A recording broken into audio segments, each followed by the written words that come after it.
Sir Joseph Moses, a political analyst and media consultant. Well, we will take a short break right now. We'll go for a short break, and when we return, we will dive into the conversation to understand what is a practical, even within the Federal Capital Territory, and what to expect in the 2026 elections. Please go nowhere, as the conversation will begin after this break.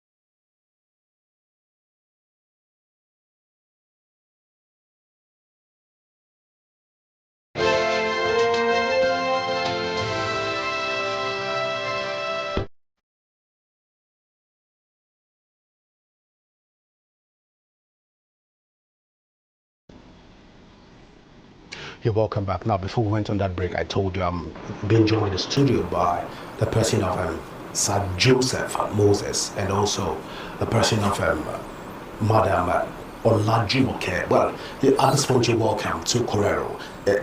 Madam Ed Moses, the gentleman. Thank you for having me. Thank you for having me. Well, it's an interesting time, right? Thank you for having me as well. All right, let's even begin, because we will say that ladies first. So let's even begin with you, Madam Olajumoke. A lot of expectations right now from a woman that is contesting for the city center. It's like the first time in the history of the Federal Capital Territory that we've seen a woman emerge as a card-carrying member first, and also the party candidate for the city center. But then, Nigerians watching us right now are curious. What informed your decision in even coming out for this particular position? Is it just about the representation, or there are other things that we need to know? I believe, well, thank you very much for asking that question. Let me begin that way. I believe in service to one's community. And as a true patriot, I realize that the best place to start is in one's community and at the grassroots level, especially. It's not the easiest stepping out, but people have voices. Communities matter. My community matters. And I felt like it was time that I stepped to the plate. I realized and I recognized that in the current administration of the AMAC councilorships, there's no female candidate. In fact, out of the 62 wards in Nigeria, currently there is no female candidate. So I said, why not? So I stepped up to the plate, I prepared myself, and the response has been so warm and inclusive. I love my community, I love my people. Where it all began. Well, interesting. The first female candidate even for the city center, I stand to be corrected. But then it is what it is right now. Mm-hmm. I can even say at this point that you are the only female candidate from the All Progressive Congress. Interesting. That's true. Now let's even talk to Moses. Let's come to you. The Federal Capital Territory is a very interesting place. First, we believe that the Federal Capital Territory is the headquarters of politics in Nigeria. Yeah. But then, you are an indigene of the Federal Capital Territory, and there is this speculation that the indigenes are scared to even come out to seek for political relevance in all space. But then, how correct is this speculation? Thank you for that question, but I'll say the word scared shouldn't just exist. It's not true. You can't say the indigenes are scared to come out for political positions. It's not true. Abuja is set up to be a place of everybody. That is one thing I want you to know.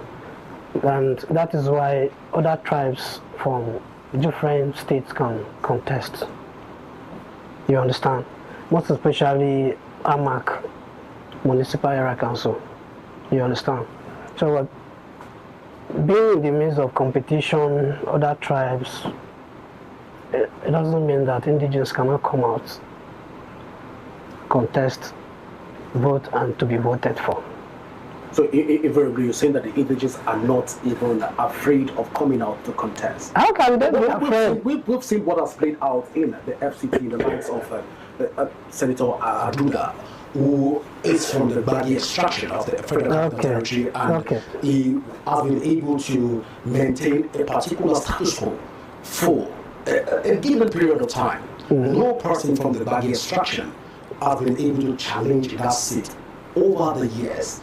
Let's never put figures to that, because you, as an indigenous, understand all of this narrative. How correct is it to say that Baggy people are not afraid of the political space going by all of these narratives? Okay, look at it this way. It's not that Baggy people are afraid, and that was why Senator Philip Aduda was always pushed forward. No. It's about the chances of winning the election. There are no better candidates. Wait. I didn't say so. I didn't say so. I said the chances of winning the election is something the indigenous calculates a lot. You understand? So if someone has been there and someone is coming up, and we look at it and we see that this person cannot actually beat some other person in other parties. And we have somebody who can actually do that. So, instead of losing the seats, we say go again. That was what was happening. No competent person in the role of Baggy. You can't say so. I didn't say so. You are indigent. I didn't say so. I didn't say so. But you can see even now that we have many of them coming out. We have many of them coming out. Madam Olajumoke wants to quickly react to this. Yeah, let's get you talk. I'd like to say in my life, I have actually met quite a lot of very capable people of Baggy Indigen, not to mention, in fact, the AMAC chairman himself, in person of Honorable Zaka Mekalongu, the sitting minister of special duties, in person of his Honorable Minister Gisalo. Yeah. And in fact, in AMAC currently, out of the 12 wards, 6 of the wards in APC flag bearers are of Baggy descent. So I do sense a rise, but like he said, Abuja is very inclusive. I was born here and raised here in my ward, actually. And so I know Abuja, and I feel Abuja is my home. As much as my parents may have come from other places, these are the streets I grew up in. Abuja is my land, and I love it so much. So I love the fact that Abuja is all inclusive, and everybody can come to the table, you know. But it's not to say that the Baggies they're afraid. We come up and we share it. That's how I feel. But yes, there are other people. I think the 2027 elections will be quite interesting. It will be very interesting. Yes. Okay. But before we get to that point, let's even come back to look at the issues around the manifestos. Of course, you are the flag bearer for the All Progressive Congress in the city center. There is one peculiarity that we've seen even play out in the 2026 elections, and that is the fact that most candidates are afraid, are even scared of even defending their manifesto, from the All Progressive Congress through to the Labour Party, the African Democratic Congress, and the AAC, and all political parties are even trying to avoid the issues around manifesto. How correct is it to say that the candidates that are coming out for the 2026 elections of the Federal Capital Territory are banking on the relevance of the person of Nyesom Wike to deliver them come the February elections? With all respect to the Honourable Minister, in person of distinguished Mr. Nyesom Wike, barrister, right? He has a large role to play, absolutely. However, he's not in every single ward, he's not going to be their leader. Of course. So I do believe every candidate should step up to the plate and say, this is what I have for my people. For instance, in my ward, I believe in people-oriented progress. My ward is already quite a developed ward. We have good roads, we have water, we have light. but you see the people. I believe in the people, in empowering the people in things like skill acquisitions, in women empowerment, in terms of gender inclusivity. I believe that it's more than just what you bring to the table or what you're telling your people. This is what I have. Hear back from them. I'll give you an instance. In my ward, we have 30% of the residents are retirees, and they raised an issue recently stating that these tax laws, these tenement rates and AEPB, it's quite high for them, and as they are retirees based on their pension, it's, you know, they're struggling a little bit. So my work as an intending legislator is to seek to mitigate some of these things by presenting bills that help them. So I learned this by listening to them, by sitting down with my community. I encourage other candidates to do so. Listen to your people. They know what is worrying them, where the shoe pinches. So please reach out to your people and hear what they have to say. It's not just about your plan.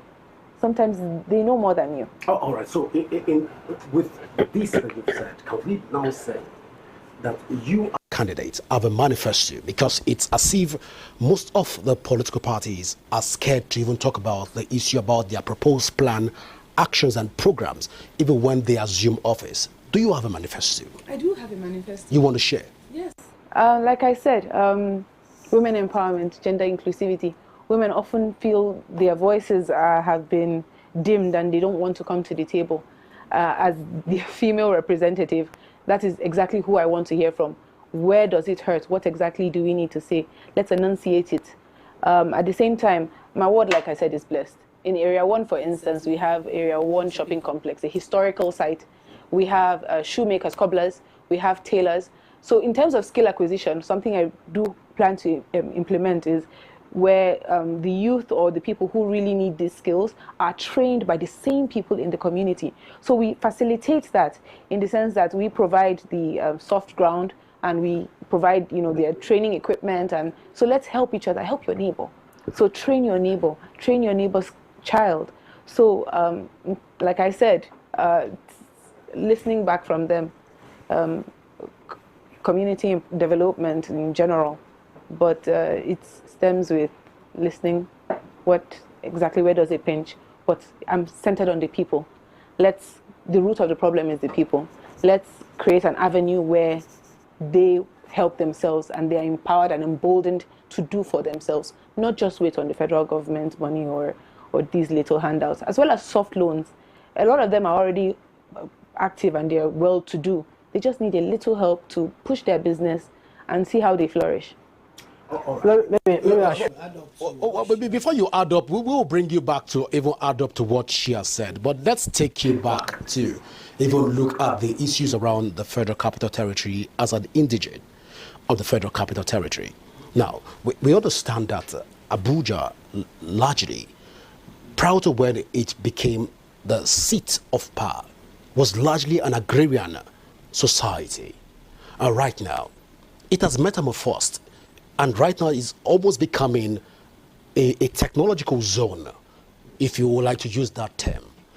But then, a lot of communities from Nyanya, Gwagwalada, Kuje, Kubwa, and other parts you want to even mention are not really feeling the impact of rural council development.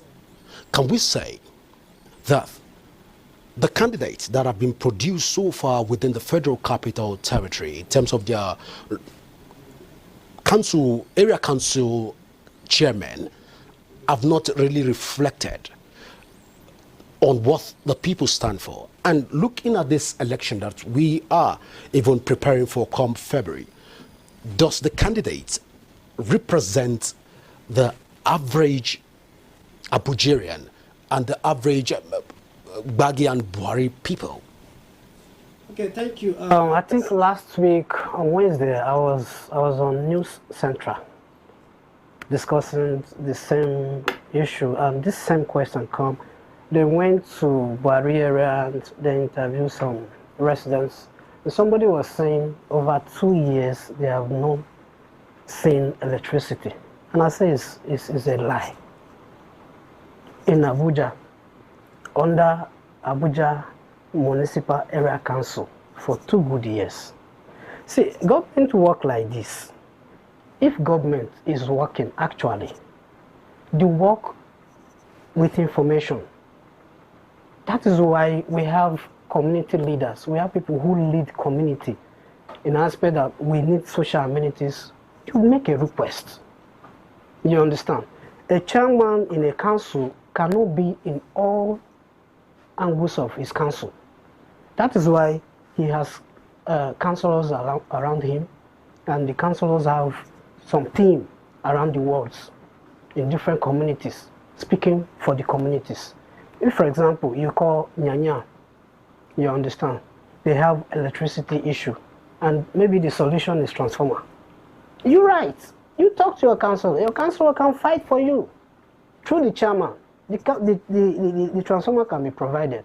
You're talking about water, talking about roads.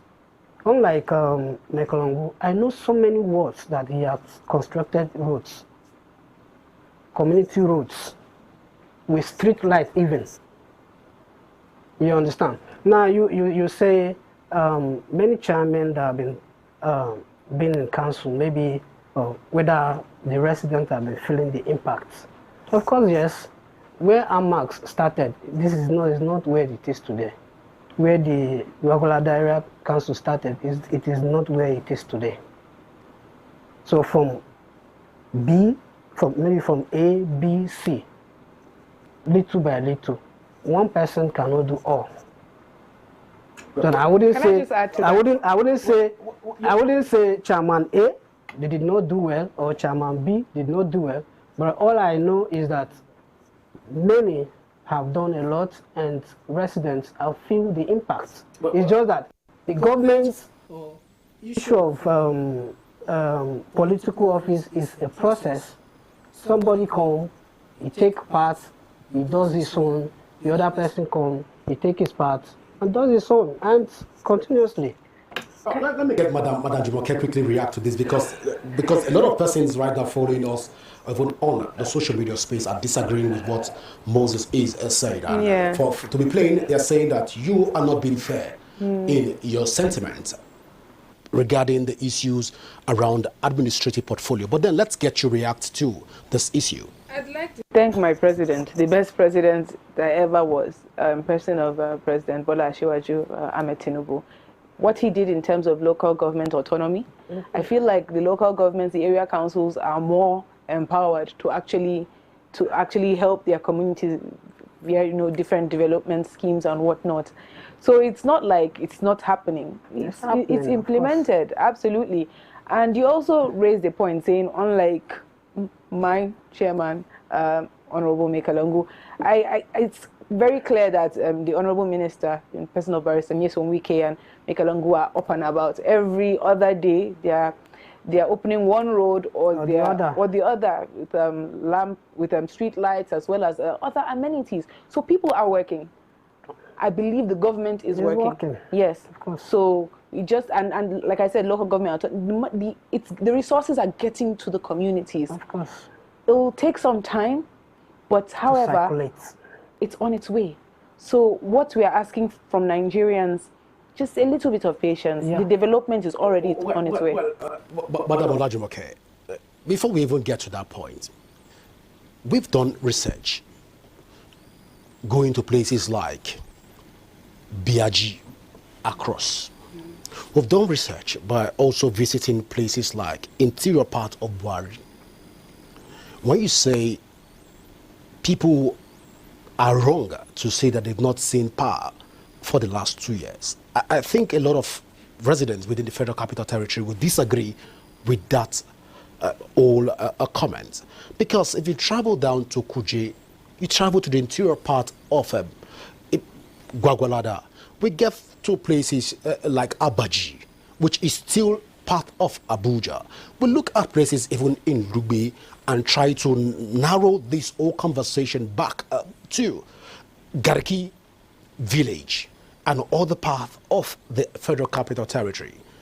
A lot of persons will say that the FCT residents have not really felt the impact of democracy, taking it from Jikoi, Orozo, Kurudu, Karshi, and the rest of those extractions.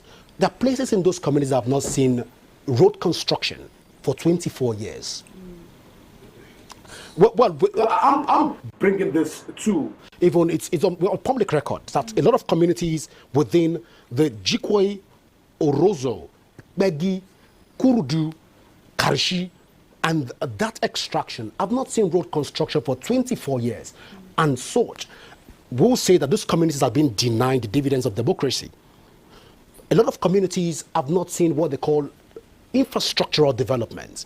So, correct me if I'm wrong, but to say that these communities have not experienced the dividends of democracy, and it's wrong to assume that they've not experienced dividends of democracy, I think right now, what the comments we are having right now on the social media space is saying that this is not correct because some persons have not seen infrastructural development. The candidates that we're presenting right now for the 2026 elections, can they efficiently and effectively deliver on accuracy and accurate representation of the people if they emerge as chairman? Let's even begin with Moses before we come back to you. Mr. Godwin, that is absolutely, is 100% incorrect. If you mention Jukwe, Karu, down to Karishi, just go there, now like this. You even see from Nyanya, from that overhead bridge. Don't take it too far. We start from Kurudu. Take it to Ajata. From the whole of Ajata for 24 years, they've not seen development. There's no road construction in the whole of Ajata for 24 years. We'll take it down from Ajata to Mango, down to that extraction. Moses, to be fair to these people, they've not seen development for 24 years. I just told you. And this is the Federal Capital Territory of Nigeria. These candidates that we are presenting right now, can they deliver on the dividend of democracy? 3 days ago. When last did you visit that? 3 days? Yes. And you didn't see any work at all? 3 days ago. You didn't see any the work only at work all. that is going on in that access is the only work at Karu. That is a water pipe construction by a company, and the only work going on again is by another company known as Bio One indigenous contractors building a road that takes you to a dual carriageway. Okay, let me tell you. But we take it to that access. I'm not telling you speculation. I just want to be specific now. I want to mention the communities, the streets. I can mention to Lugbe, I can come from Lugbe. These candidates that we're presenting, can they actually deliver on the dividends? On behalf of the candidates, can I answer this? Thank you very much. So it's not, I'm not one to speak on other people's realities because you don't know. You don't know if it's the road that he passes every day, and he may know this for a fact. For journalists, I do my research before. I do my research before. It's an area I know very well too. Yes. Now, but what I'm speaking is as a progressive, as someone who intends well for her people, and I'm hoping that my fellow candidates also do the same. This time it will be different by God's grace. We should be more people-centered. Let the fear of God encourage you and inspire you to do well for your people, because your history never lies, and your report card will say, oh, my councillor did this. Yes, he fought for this road, because that councillor will be there by God's grace on the day that they cut the ribbon. So this is to my fellow councillors. Let's try and do well. The people actually have expectations. It won't be business as normal. So even if it hasn't been like that before, Mr. President has empowered us. We are ready. He's giving us everything we need to do the work. So let's do it well. Please. All right. See, I will say, if actually I'm not supposed to be a party person here. Actually, I'm not supposed to be an APC person. I'm not supposed to be a PDP person. I'm supposed to be in Nigeria, of course. Fine. You are permitted to air your view. Based on what I've seen in the Constitution. Based on what I've seen, during these 3-4 years of Christopher being AMAC chairman, I can tell you, it's either him directly or he goes through the Honorable Minister of FCT. There are streets created, tied with street lights. Right. So Moses, just in perspective, you're taking it from the point of Chris. We are not trying to tie this conversation to a particular candidate. No. But you said these people. I called Buhari. You did not take that conversation to Buhari. I mentioned Lugbe. I'm just allow me speak now. You taking it. I don't want us to put this conversation around. Just allow me speak. Of course, we will give. Okay, I'm just coming from Airport Road, precisely Bosa. Kalangu is doing fantastically well. I'm just coming from Airport Road. I'm just coming from Airport Road, precisely Bosa Primary. Have you been there? You see that the roads are not tight. You said that they are. It is wrong to say that there are no dividends of democracy. It is wrong. You can't say there is not at all. I cited locations to you right now. And I say it's not true. I can prove you. There are works. You're saying Ajata. If it has not gotten to Ajata, you can't say they are not working. For 24 years, Ajata have not seen street lights. That means for their turn has not come. It's not by turn. Of course. For these candidates that we can any government work at once and finish work? Oh, so they have to wait for 24 years? No, it's not about 24 years. It's a process. Me to understand all it's a process. For 24 years. If they have not gotten roads, they have gotten other things. They have lights. They have lights. That they've not seen dividends of democracy, they've not enjoyed the dividends of democracy. It's light, not dividends of democracy. Can I just say that the FCT does have a master plan. All right. And things are on a particular schedule. I do believe things, however, projects can run concurrently. It's not like it's turn by turn. Yes, Zone A can be working at the same time as Zone B, at the same time as Zone C. So maybe things might be a bit slow. But there are issues outside of federal government. There could be contractor issues. There could be people. You hear cases of where people themselves block the road and say, you must settle us before you come to our community. There are many, many factors. So let's not just only blame the government, but let's say, look, there is a master plan. There is evidence that work is being carried out. And like I said, a little bit of patience, prayers, and it will be soft for everyone by God's grace. All right, Madam Olajumoke, before we even talk, let's even look at the candidates. I don't know if you're aware right now that the issue around cultism in the Federal Capital Territory is skyrocketing.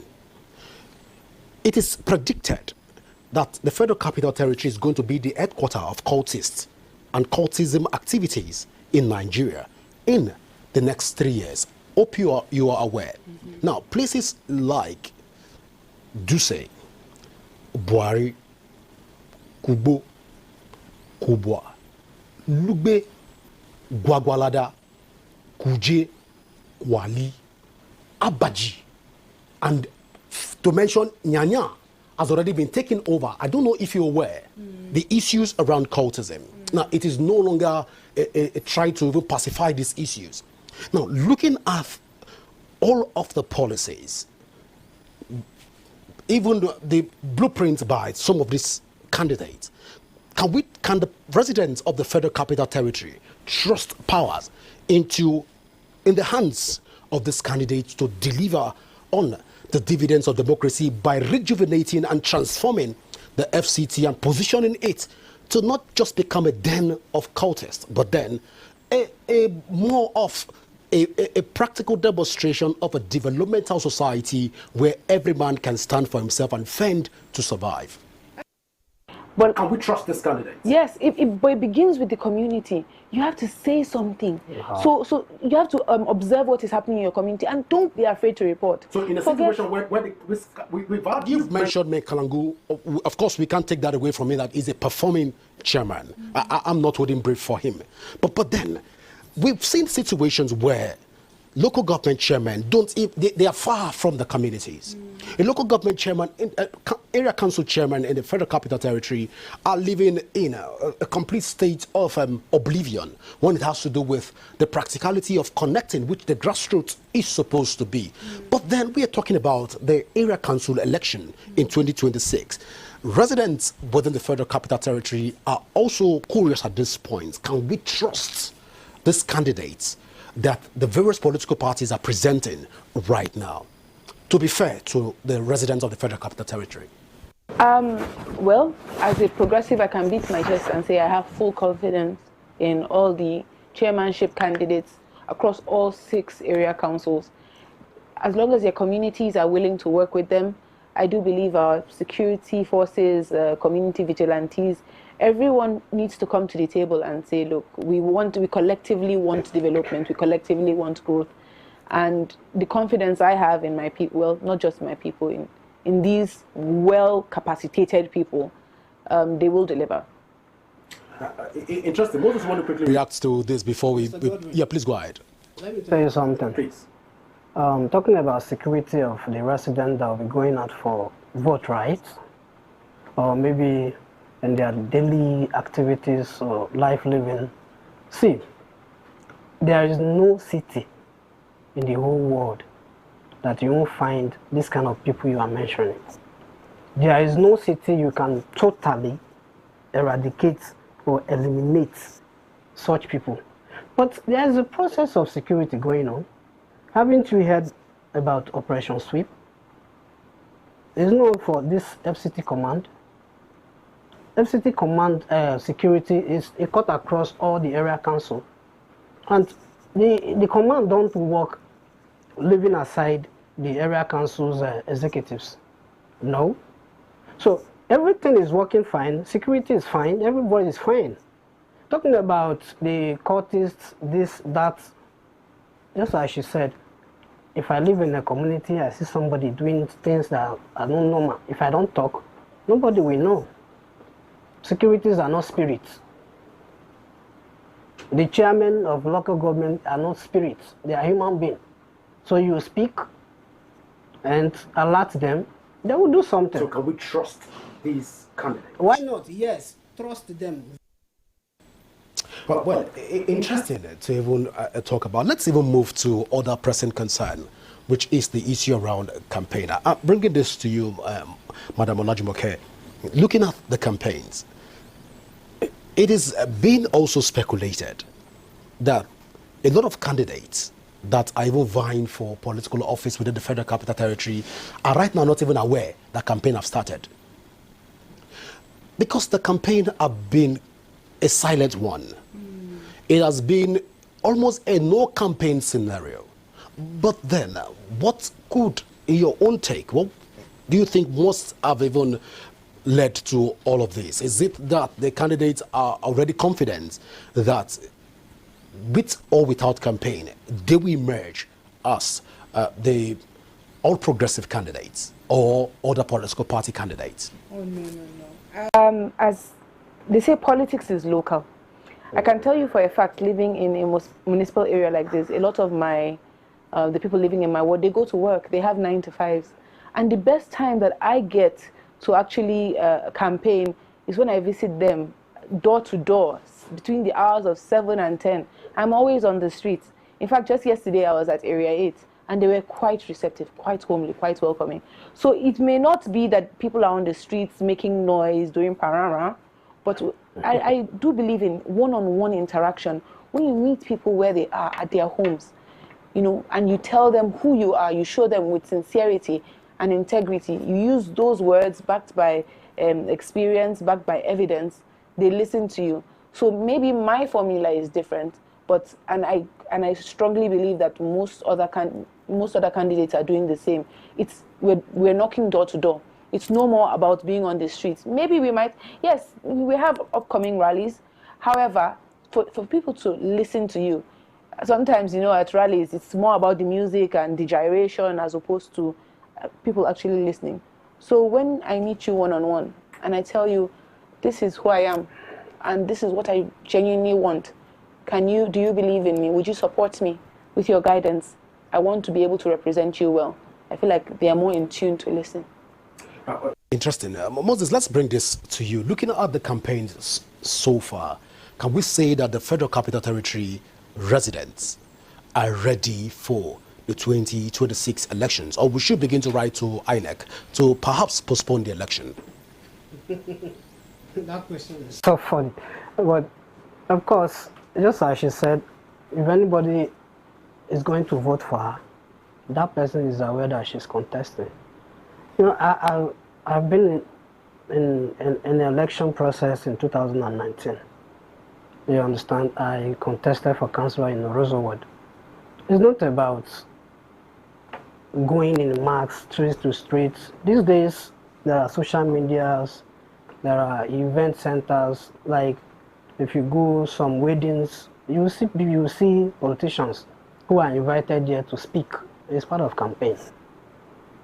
In a wedding congregations, you may see more than 300 people, and if you are able to speak to 300 people and you are convinced that you have convinced them too, 300 people, 300 votes is something, and next week you do the same thing. That's how campaign has been in process for now. So everybody is. So having a conversation around postponing the elections. Can I please say that, please? And this, because I believe that my people can't wait to vote me in, by God's grace. They are really excited. I walk down the street and they say, our councillor. And I say, by God's grace. But that's because they're eager. I feel like INEC has done a great job in preparing. The timetable so far has given sufficient time. There was the time for registration. Now is the time for collation. Please, people, go out there and collect your PVCs. And then come out on the 21st of February to vote us in. We're willing to do this job. We're here to serve you. So please come through for us. Let us come through for you. Well, Madam Olajumoke, we will have to give you an invoice for that particular one because that's a free advert coming from you. But then, before we even begin to talk about that issue, let's even drive back again to the issues around ALMAC in itself. You are the first female candidate, even for the city center ward. Under the APC. Under the All Progressive Congress. That's correct. No, I'm coming to that mention because it would be wrong of me not to mention that you're coming on the platform of the All Progressive Congress. But then, a lot of young women have been shying away from elective positions and try to look the other way because they believe that it is a male-dominated world. What informed your decision to become and contest for the councillorship position? Now, knowing fully well that the northern part of Nigeria has enjoyed some form of a patriarchal system of government. What informed your decision, basically, or primarily? Take it a little bit personal here. I have 12 brothers, and I was raised in a household where we were treated very fairly. So that was my beginning. And at the same time, I have a lot of very strong female mentors in this system who have encouraged me, emboldened me to say there's nothing wrong with you as a woman. There's no reason you shouldn't step out. There's nothing that makes you less than the other gender. So if you have a belief and you're willing to do the work, step up to the plate. Nobody should tell you no. It is your right as a Nigerian citizen. And I say this to other young women who are aspiring, my younger sisters, people who will be my mentees, my age mates, and even people who are older than me. Don't be afraid. Your community is your community, and nobody knows it like you. So step up. So in all of this, have there been some form of challenges, even from when you pick the ticket? Because again, this narrative that female candidates hardly come out to even want to campaign, and when even given the platform, a lot of them will hide under the shadows of the men and try to push the male figures out there to help them organize all of this. How's the journey been? At least let's even get that journey from you for the first time as a breaking news to all Nigerians. Everyone faces challenges, and nothing good comes easy. So what's your story? From the moment that I won my primaries and I was presented with my certificates of returns, a lot of people doubted it. They doubted that I was capable. They said, why me? Some people followed the religion route. Some people said I'm just not capable. Some even were ageist and they said I was too young. But I've convinced them, I do believe, because I've presented my track record. I have worked in the civil service before. I have carried out various projects. My educational background, my qualifications, my manner of approach. I'm very down to earth. I meet my community where they are, in the markets, on the street. Nobody is afraid to say hi to me. They say UK is okay, and that's because I present myself to them personally. So what exactly is your problem? What is your fear? And the moment I do, I say to them, what are your concerns? Let's talk it out. Because there's nothing communication cannot fix. And I do believe I've been able to convince a lot. Some even say, Kai, no, this woman is different. And I'm like, I'm not really. You just have to give more women the opportunity. And then when you give us a chance, we'll prove you right. And this is not a of a politician that has been characterized by a lot of rhetorics and theatrics that added value to the pictures created by their marvelous speeches. When the people of AMAC eventually bring you on board, will you match words with actions? You see, I was trained by women in politics and governance. I was trained by the City Boy movement. I was trained by people who are active role holders right now in this political climate, and they aren't doing their country wrong. They are very proud progressives. They are very proud to serve. And if this is who taught me, and this is where I learned from, this is my school of thought, why should I do anything different? I want to make my country proud. This is the only one I have. So I want to make it proud. I want to give back to my people, and I want my people to be proud, not just on the days in which we play football and not just on other platforms. Let's just be proud to be Nigerians. Let's invest back in our country. Interesting. Let's bring this conversation to Moses. Now, Moses, looking at where the FCT elections has been over time and where we are right now, in your own assessment, have there been growth so far in the whole trajectory of election preparation and also the whole INEC implementative strategies? Has there been improvements? Yes. I don't think there has been any time where elections are cancelled in AMAC. I don't think so. Like incomplete elections? Yeah, invalid. So it is well. All right. So we're looking at where AMAC and where the FCT was 26 years ago in terms of its own democratical journey and where the FCT is right now. There's been this fear that this election will witness the lowest voters turnout because first, the issue around campaign, the issue around political culture, voters, even ideology, looking at the political culture of cognitive orientation, affective orientation, and the whole evaluative orientation by the all that forms the strata of the political culture. But then, in your take, with this all purview on political strategies and also programs being put in place, mad this election come February 2026. That INEC has presented results. In AMAC alone, there have been over 14,000 new registrants. So 14 more thousand people are willing to step up to vote. So I feel like it will actually be different. People will vote. So we expect a higher turnout. We expect higher results. People are more interested. So I look forward to the election. In the absence of campaigns, in the absence of active campaigns, you were looking forward to, See, Godwin, I told you before that those who want to vote are ready to vote. Voter parties is a personal thing, but those who have candidates to vote must vote. You understand? Those who are willing to vote are already prepared, waiting for the day to come to vote. Simple as that. So, with or without campaigns, voters are ready to vote. Once the date of the election is announced and everybody know that this date is for the election. This is why most candidates are not even campaigning. Knowing fully about that, give or take. I don't understand why they are not campaigning.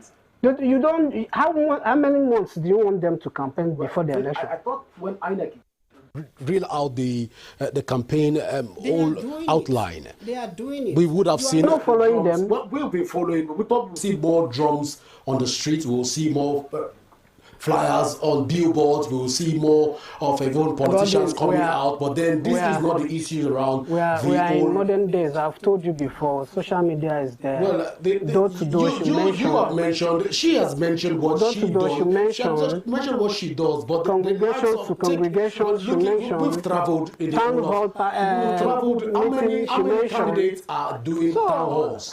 How many candidates are putting flyers on? You don't expect me to tell you how many candidates are doing that. This and the low campaign policies that we've seen so far, can we say that AMAC is ready for Okay, And let me also me the tell you FCC is ready something. for Let me elections. tell you Let's not use something. AMAC just Let me tell you as a something. case study. Yeah. Let me tell you something.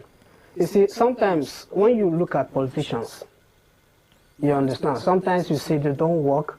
When they come on board, they are coming to work for themselves because they spend money on campaign. They want to make that money back, this and that, this and this.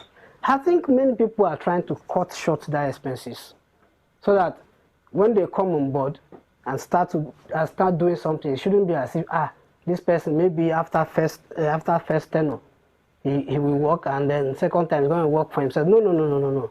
So let me tell you, it's not about gathering people these days and then beating drums and all that.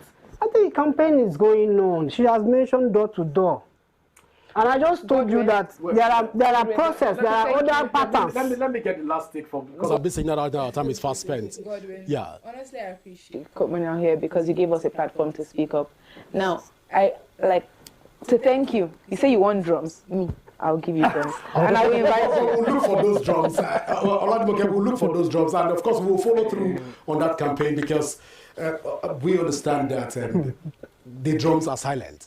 But we will follow through to ensure that drum, we hear the echoes of those drums. But this is how far we can go tonight. I want to say thank you so much, Olajumoke, for finding out time to be with us. I will wish you success in the whole electionary processes. And also, we pray that you emerge victorious in the election. We hope you'll be on ground to cover our win. I will follow the drums.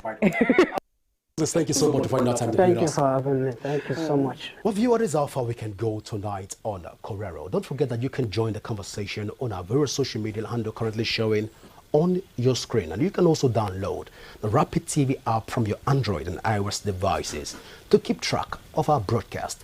My name is Godwin Sunday. Always remember that peace and unity are the pathways to progress. Do enjoy the rest of your night rest. Bye for now.